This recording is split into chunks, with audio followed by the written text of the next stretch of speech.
Para entendermos a fermentação alquímica, vai ser mais fácil a gente primeiro entender a fermentação natural. Este processo faz com que a matéria orgânica, que nesse caso será a nossa matéria-prima, seja parcialmente degradada, de forma que a energia química liberada na reação seja utilizada para a produção de adenosina trifosfato, ou ATP, uma molécula de armazenamento energético que poderá posteriormente ser utilizada em diversas reações de um mesmo organismo. Este processo é anaeróbico, ou seja, acontece na ausência de oxigênio, o que é um fato importante a ser notado. Então é comum ver este fenômeno em fungos, bactérias, protistas e em alguns tecidos animais e em alguns tecidos vegetais. O músculo do homem, por exemplo, quando é levado ao seu extremo, pode produzir ácido lático através da fermentação, de modo a fornecer energia rápida para o músculo, causando posteriormente a clássica sensação de dor, inchaço e fadiga.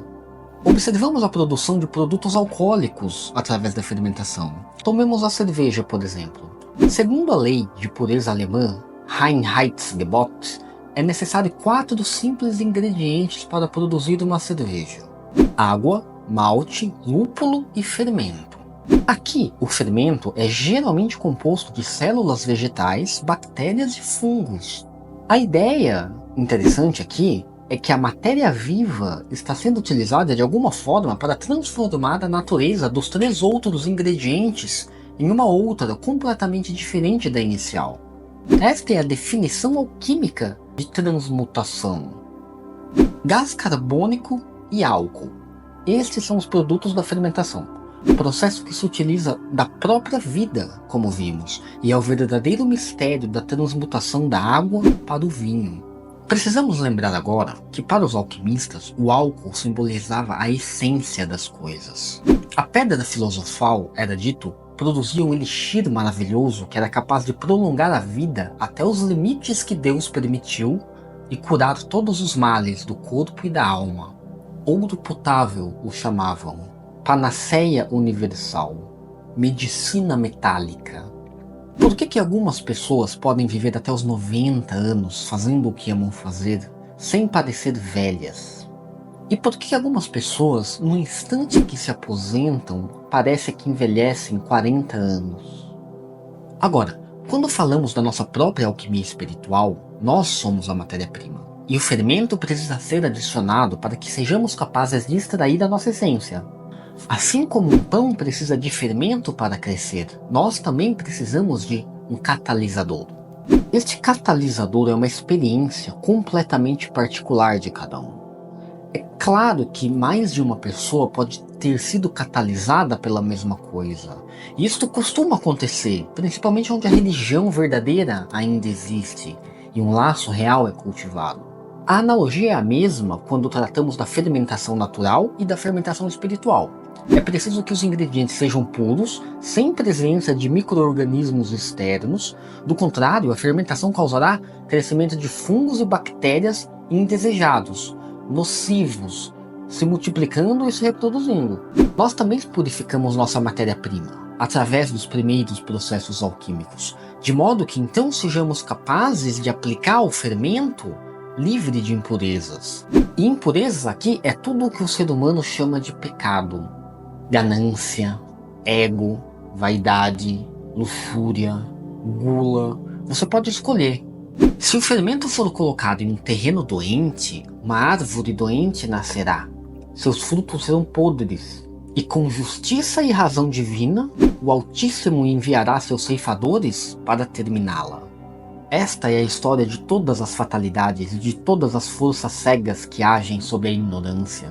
Agora, quando o fermento é colocado em terra fértil, a história é outra. Ele age como semente e também como fertilizante. É chamado, nos meios mágicos, de descobrimento de sua verdadeira vontade. É encontrar o fito de sua encarnação, de sua existência. É o que as pessoas dizem quando falam que o universo parece conspirar a favor de fulano. Para bem ou para mal, fulano está alinhado consigo mesmo. Nisto reside um dos grandes arcanos da natureza. A fermentação é notoriamente um processo lento, portanto, conosco é a mesma coisa.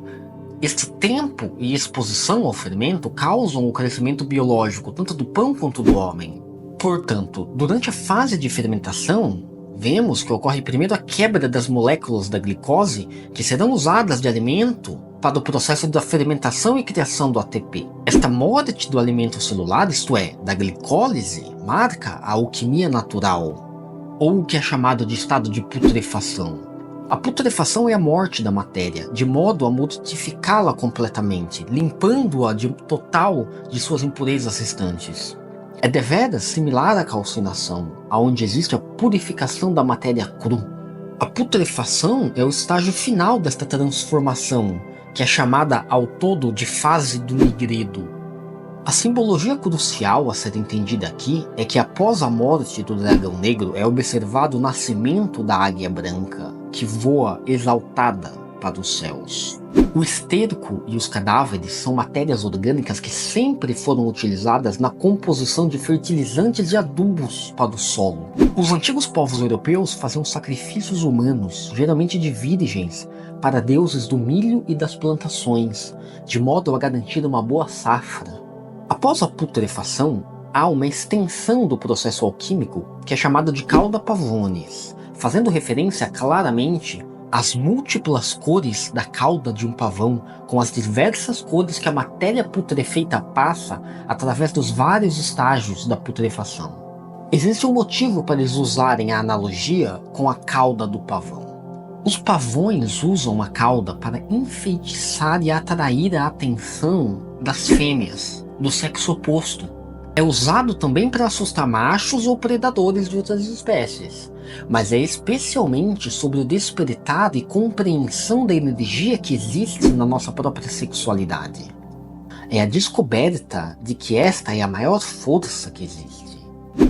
Quando um ser do reino animal morre, é observada uma variação de cores do cadáver, chamado livor mortis, literalmente passando por quase todo o arco-íris, até que no final da putrefação, resultando no processo de esqueletização, vemos o mais puro branco nos ossos. Sir Isaac Newton, há 400 anos atrás, demonstrou que todas as cores que vemos, na verdade, são apenas variações do espectro da luz branca. Estas várias cores em passagem progressiva é exatamente o processo da fermentação, usando o próprio cadáver como energia e alimento para a fauna necrófaga. É a transformação da matéria morta em energia para a vida. Pode ser algo nojento de se ver, a morte, mas existe um verdadeiro milagre por trás deste mistério, se você for capaz de contemplá-lo. Portanto, a cauda do pavão é um indicativo claro de que estamos no processo de fermentação espiritual. A descoberta da verdadeira identidade muitas vezes é experimentada como uma explosão de cores e sentimentos, muitas vezes em forma de uma libertação real, uma renovação para muitos, um reencontrar. Acreditavam antigamente que a carne de pavão era capaz de aumentar a potência masculina, aumentar a virilidade de uma pessoa. A fermentação possui um grande fator psíquico e mental, podendo envolver visões, sonhos proféticos, experiências fora do corpo, viagens e projeções astrais, delírios e outras formas que a luz astral começa a usar para fazer-se ser percebida. E isto, por consequência, começa a causar mudanças nela, na sua vida e nos que lhe cercam. Por ser uma fase mental, se traduz em que o aspirante comece a meditar profundamente durante o seu dia. Eu não estou falando em sentar e tentar pensar em uma vela acesa, ou tentar não pensar em nada. Eu estou falando sobre estar constantemente se autoavaliando, observando as próprias ações e palavras, um estado de autoatenção constante, pensando antes de simplesmente falar e agir.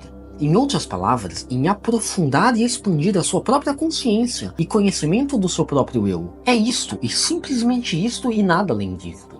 Meditação é, em ultimato, uma forma de concentração. Os yogis chamam a meditação através do nome de dhyana, que nada tem a ver com a ideia que possuímos de meditação. E no fundo, meditação nada mais é do que não permitir que a mente fique a vagar, constante e sem controle. Exatamente como o mercúrio que necessita ser congelado por um artifício pelo alquimista. Após a conjunção alquímica, é observado que o aspirante começa a ter visões sobre seu futuro ou sobre como modificar os eventos e fatos da sua vida, com o objetivo de retificar a todas as coisas a sua perfeição natural. Todos os sábios e mestres passaram por isto, primeiro pelo despertar e depois pela reforma. Como eles sabiam o que precisava ser reformado? Eles viram em sua mente, ou na luz astral, ou aonde quer que seja, mas eles sabiam o que precisava ser feito. É um processo que dura mais ou menos tempo, dependendo do tipo de vida que a pessoa costuma levar. E nisto aqui reside um dos motivos dos retiros monásticos. Quanto menos do mundo profano um monastério conseguisse possuir, mais ele seria capaz de fornecer uma paz de espírito para a alma e desenvolver a natureza íntima imaculada pelo mundo. A fermentação é o aumento da ligação do homem com o seu espírito, que faz com que a sua alma pareça crescer, se fortalecer, rejuvenescer, ganhar nova vida, ganhar virilidade, assim como se comesse carne de pavão. E por favor, não comam carne de pavão. Basicamente, todas essas fábulas nos contam sobre como o ser humano ganha um novo vigor quando se alinha com aquilo que lhe é natural em espírito de modo puro, sem corrupção das coisas impuras e profanas do mundo. Este estado de espírito cria uma profunda conexão com o mistério e com o conhecimento, isto é, com o conhecido e com o desconhecido, transformando o aspirante em um verdadeiro filósofo natural. A universalização espiritual é vista aqui na forma de que a compreensão aprofundada que as transmutações lhe consideram lhe permite ver os diversos aspectos de cores que em ultimato fazem uma cor só, o branco. Ele também é capaz de ver como a união de todas as cores materializadas, isto é, físicas, como a tinta, se unem até formar uma cor única, o preto. Nisto ele pressupõe a natureza da luz para as coisas sutis e espirituais, e a natureza da escuridão para as coisas terrenas e físicas. E nisto ele também pressupõe de que todas as coisas na verdade possuem uma união comum, uma origem em comum, ou um final comum também. Esta é uma fase, sobretudo, de descoberta, de inovação, de novos ares. Na literatura cristã, o arco-íris é um selo da comunhão de Deus com todos os seres que vivem após o grande dilúvio, isto é, após a primeira morte, a primeira putrefação alquímica. O arco-íris é um eterno símbolo de redenção e de piedade, e é por isso que sempre sucede uma tempestade. É também um símbolo de esperança, é a ponte que eleva a alma do viking para Valhalla, salão do pai de todos e lar de todos os heróis. Na mitologia folclórica da Irlanda, existe a história do Leprechaun. Este consistia de um pequeno duende, de 30 a 50 centímetros de altura. É sabido por todos que eram guardiões de vastos tesouros, porém era muito raro encontrá-los. Mas é dito que, se você vê-lo antes que ele te veja, ele obedecerá graciosamente seus pedidos e te levará até um magnífico pote de ouro que mantém escondido sob o arco-íris. Mas existe uma pegadinha. Como todos os seres encantados, se você retirar seus olhos fixos dele, quer seja por um segundo, ele desaparecerá para sempre. O que será que existe em comum entre comer carne de pavão, congelar o mercúrio, ascender para Valhalla, fixar o olho no Leprechaun ou o prisma de Newton? Refletir sobre estes mistérios e sobre estas simbologias e o que elas possuem em comum através da lei das analogias é uma forma prática de entender mais ou menos o que é a produção de gás carbônico durante a fermentação e o que realmente significa o despertar espiritual. E se alguém continua me ouvindo até este ponto, é porque eu devo ser muito abençoado, então eu sou eternamente grato por você que me ouviu até aqui. Lhe desejo tudo de bom, lhe desejo espiritualidade, sabedoria e compreensão, porque a vida é difícil, meu amigo, e não é fácil viver o dia a dia, não é? Eu sei bem e você também. Então eu desejo uma ótima semana a todos e nos vemos por aqui falando sobre alquimia.